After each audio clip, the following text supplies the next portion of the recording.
এই 17টা বছর জ্বালান জ্বালাইছেন আর জ্বালাইন না। এখন ভালো হয়ে যান, সোজা হয়ে যান, কোরআন পড়ুন, আল্লাহর আইন মানুন, আপনাদের সম্মান বাড়িয়ে দিবেন কে? বলে বলে। কারণ মা বোনদের সম্পর্কে কিছু কথা বলা খুবই দরকার, কারণ তারাই ছিল 4 দেশের সরকার। কারণ সস্তার যে বস্তা তার চেয়ে ভারী, এরা হচ্ছে বাংলাদেশের নারী। আমি কি তাদের ব্যাপারে না বলে থাকতে পারি? অবশ্যই কিছু কথা বলা দরকার, কারণ গ্রাম নষ্ট করছে সমিতি, মসজিদ মাদ্রাসা নষ্ট করছে কমিটি। ঠিক কিনা ধরে বলে? গ্রাম সমাজ খাইছে পরিমণি, শিক্ষা খাইছে দীপমণি। ঠিক কিনা? সমাজ আর সমাজের লাগাই নাই। তাই আমি বলতে চাই, ও মুসলমান ভাইরা, দুনিয়ার সমস্ত ক্ষমতা তছনছ হয়ে যাবে, চূর্ণ বিচূর্ণ হয়ে যাবে। আল্লাহর কোরআনের ক্ষমতা পৃথিবীর জমিনে কিয়ামত পর্যন্ত থাকবে। আল্লাহু আকবার। তার উদাহরণ কি?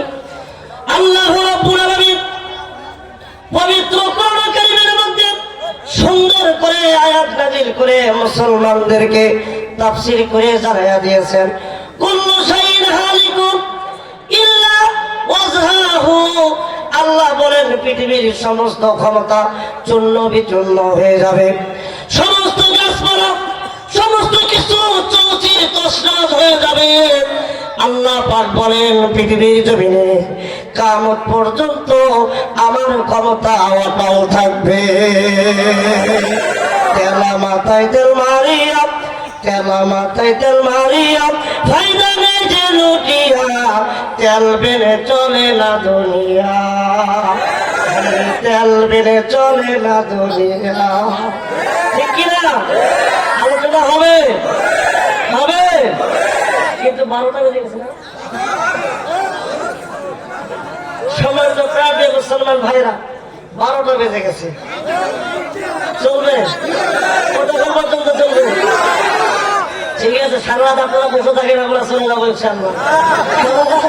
দরকার নেই, যদি বলেন হুজুর সারা রাত ওয়াজ করেন, ওয়াজ শুনতে শুনতে মরে যাবো, কিন্তু নামাজ পড়বো না। এই ওয়াজ করে কোনো লাভ নাই। সম্মানিত ভাইরা আমার, গভীর ভাবে খেয়াল করেন। আমি আপনাদেরকে বলতে চাই, আপনি আমি মুসলমান, আপনি আমি কি মুসলমান? বলেন তো ভাই, পৃথিবীর জমিনে কোরআন নাযিল করেছেন কে? হেফাজত করার দায়িত্ব কার হাতে? আল্লাহর হাতে। এবার আসুন, এখানে যারা বসে আছেন, আমাকে দেখা যাচ্ছে যে ছোট মানুষ না, দেখা যায় খুবই ছোট, কিন্তু 4 ছেলের বাবা। কয়টা? খেলা আছে কি নাই? যারা বলেছিল খেলা হবে, তারা কিন্তু নাই, তারা জিরো। কোরআনের ময়দানে আলেমদের বলেছে আল্লাহ হিরো। তাকে দেখেন কেমন হিরো। আল্লাহ রাব্বুল আলামিন পবিত্র কোরআন কারীমের মধ্যে সুন্দর করে মুসলমানদেরকে জানাইয়া দিয়েছে, ও মুসলমানেরা, আমি পৃথিবীর জমিনে কোরআন নাযিল করেছি, আমি আল্লাহ পাক কেমন করে হেফাজত করবো তোমরা শুনে নাও, জেনে নাও। আল্লাহ পাক ডাকতে বলেন, ইন্না নাহনু নাযালনা যিকরা ওয়া ইন্না লাহু লাহাফিযুন।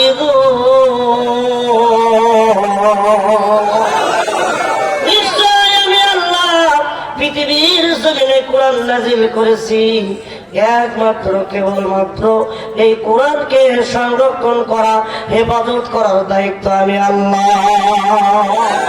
কার? কোরআন কার? বলেন তো ভাই, সম্মান দেওয়ার মালিক কে? বেয়াদবি করার মালিক কে?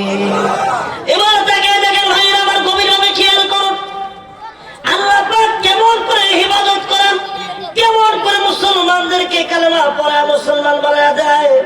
হে ভাইজান, তাকে দেখেন। আমি আপনাদেরকে বলতে চাই, কথা বলতে বলতে একটা কথা উঠে গেল বাবা।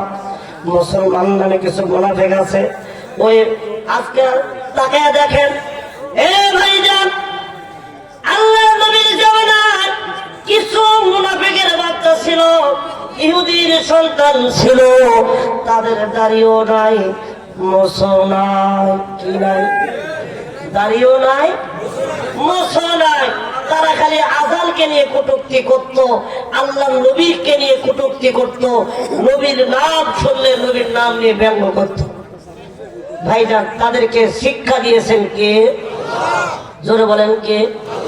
ভাইরা আমার, তাকিয়ে দেখেন, হুনাইনের যুদ্ধের কথা বলছে আমার। এ মুসলমান, আল্লাহ নবী, বিশ্ব নবী জনাবি মুহাম্মদ রাসূলুল্লাহ বলেন সাল্লাল্লাহু আলাইহি ওয়াসাল্লাম, নবীজি সমস্ত সাহাবীদেরকে নিয়ে হুনাইনের যুদ্ধে যখন যাইতেছিলেন, এমন অবস্থায় আল্লাহর নবী ক্লান্ত হয়ে পড়েছেন, দুর্বল হয়ে পড়েছেন, অসুস্থ হয়ে পড়েছেন। আল্লাহর নবী সমস্ত সাহাবীদেরকে ডাকতে বলল, সাহাবীরা, ও আমার সাহাবীরা, আমি দুর্বল হয়ে পড়েছি, আমি ক্লান্ত হয়ে পড়েছি, আমাকে একটা বসার জন্য, আরামের জন্য, আশ্রয়ের জন্য একটা জায়গা করে দাও, একটু ছায়ার ব্যবস্থা করে দাও। আল্লাহর নবীর কথা শুনে সমস্ত সাহাবীরা মুরমানের ময়দানে বিশাল বড় একটা তাবু উত্তোলন করলেন। তাবুকের মধ্যে আল্লাহর নবী তিনি আরাম ফরমাচ্ছেন। এমন তো অবস্থায় আযানের যখন সময় হয়ে গেল, নামাজের জন্য যখন ওয়াক্ত চলে আসলো রে বাবা, আল্লাহর নবী হযরত বিলালকে ডাকতে বলতেছে, বিলাল, ও বিলাল, তুমি তাকে দেখো, আযানের সময় হয়ে গেছে, নামাজের ওয়াক্ত আসতেছে, তুমি আর দেরি করো না, তুমি আল্লাহর হুকুমে তুমি তাকবীর দিয়ে আল্লাহর আযানের ধ্বনিটা দিয়ে দাও। জোরে বল আল্লাহু আকবার।